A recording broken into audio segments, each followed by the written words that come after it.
Hotboii and Glock 9 are two of the hottest up-and-coming rappers out of Florida. They started off as homies, but later became rivals, and now they turn the streets of Orlando into a bloody war zone. Let's get into what went down. Hotboii grew up on the west side of Orlando. He was inspired by artists like Lil Wayne and Kodak Black and started rapping himself at just 7 years old. His mom noticed his talent and started helping him release songs on YouTube and SoundCloud in 2016. Hotboii's track Switcheroo had gained him some attention locally, but he was sitting in juvie for breaking and entering, so he couldn't capitalize on the buzz. Even though he was locked up, Hotboii kept working on his raps and really took music seriously once he got out. When Hotboii got released in 2018, he went straight to the studio and started recording new music. He dropped a video for the track Life of a Dog, which put him back on the map. But even though he was more focused on his career, Hotboii was still in the streets and affiliated with a gang called 438. Around that same time, another Orlando rapper named Glock 9 was starting to blow up too. Like Hotboii, Glock 9 started rapping at a very young age. He had a passion for music, but that didn't stop him from getting into trouble. Growing up, his dad was in and out of jail and he was raised by his mom. So Glock 9 was in the streets at a young age and got arrested 12 times before he even turned 18. When he was 15, Glock 9 got arrested for shooting and hospitalizing another teenager. According to investigators, it was an accidental shooting, but he was still charged with aggravated battery with a firearm and unlawful discharge of a firearm. Glock 9 had a lot of legal issues going on at the time, but he was still working on his music. He dropped 3 mixtapes in 2018, which earned him a deal with Cash Money Records and Republic Records the same year. Hotboii and Glock 9 was both making waves in the industry and close to breaking into the mainstream. At first, they was cool with each other and dropped a song together in 2018. But then something sparked a beef between them that spilled over from rap into real violence in the streets. According to Hotboii, the beef started after Glock 9 got jealous of his success. No one knows exactly who started it all, but the two rappers started going at each other on social media, and not before long, AFNF and 438 was in an all-out war. The first victim of the war was a 438 affiliate named Wolf Luther King Luma. In April 2020, he was shot at a house party by an AFNF affiliate named Demetrius Cox.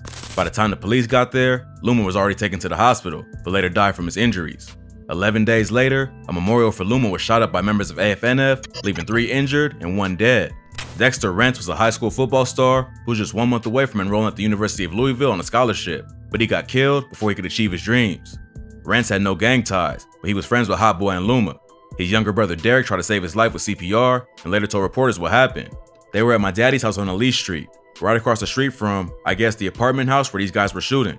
These guys just were doing a drive-by and let off rounds. It hit Dexter, but it was not targeted for Dexter. He got shot on his left side. The guys let off over 15 rounds.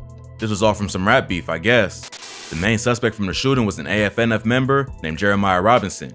But before the police could arrest him, he was allegedly shot in the head by 438 second in command, Vanshawn Sands. On July 7, 2020, Robinson and another AFNF member targeted the house where Sands was staying. Sands was getting out of his car when the AFNF members pulled up and started letting off shots. But when you really about that life, you always ready for the smoke. So Sands pulled out his own rifle, hitting Robinson in the head and the other AFNF affiliate in the hand. Since investigators believe Sands was defending himself, he was just charged with possession of a firearm by a convicted felon instead of murder. A few days after Sands killed Robinson, Glock 9's car was lit up with bullets while it was parked outside of a house. But he was already gone by the time police arrived and was allegedly on his way to kill another rapper named Cudham Reese. Glock 9 and his affiliates allegedly let off over 100 rounds in Cudham Reese's house. Reese wasn't even there at the time, but his mom and sister was, and they later said they saw Glock 9 before the shooting started. It turns out they was able to identify Glock 9 because they all related. Cudham Reese and Glock 9 are blood cousins, but at this point, that didn't even matter. Glock 9 was ready to kill anyone he thought was an enemy, even if they was family. A warrant was put out for Glock 9, but Cudham Reese tried to kill him before the cops got to him. A few days after his house was shot up, he and some other 438 affiliates allegedly pulled up to Glock 9's aunt's house and riddled it with bullets. No one was hurt during the shooting, but it was obvious the violence wasn't gonna stop. It wasn't just gang members getting shot and dying. A bunch of innocent people got caught in the crossfire, including a 3-year-old boy named Jaquan James Felix Jr., who was hit during a drive-by. Orlando was becoming deadlier every day, and the cops was desperate to put an end to it.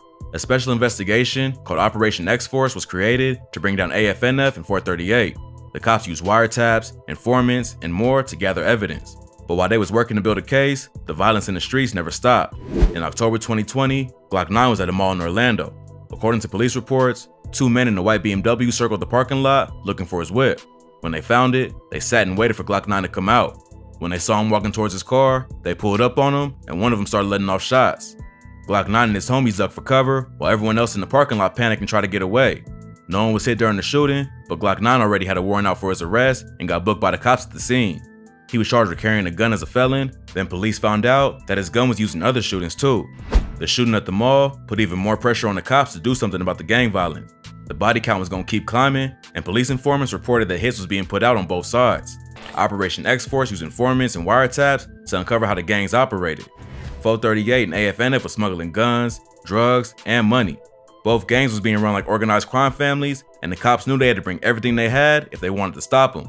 They started building a RICO case against the gangs, and over a 9-month-long investigation, they ended up arresting 34 suspects on everything from attempted murder to racketeering. The RICO case targeted 438 and AFNF, and now both gangs have lost a lot of power in Orlando. Hotboii is facing charges for racketeering and conspiracy to commit racketeering, but he's out on bond while he awaits trial. His right-hand man, Van Sean Sands, is also facing 2 racketeering charges. Glock 9 was sentenced to 7 years in prison for identity theft and a weapons charge. The identity theft charge came after he was caught using someone else's name and social security number to get a $10,000 PPP loan that was meant to help small businesses during the COVID pandemic. If that wasn't bad enough, he might have even more time added to his sentence because he's still facing the second-degree murder and racketeering charge.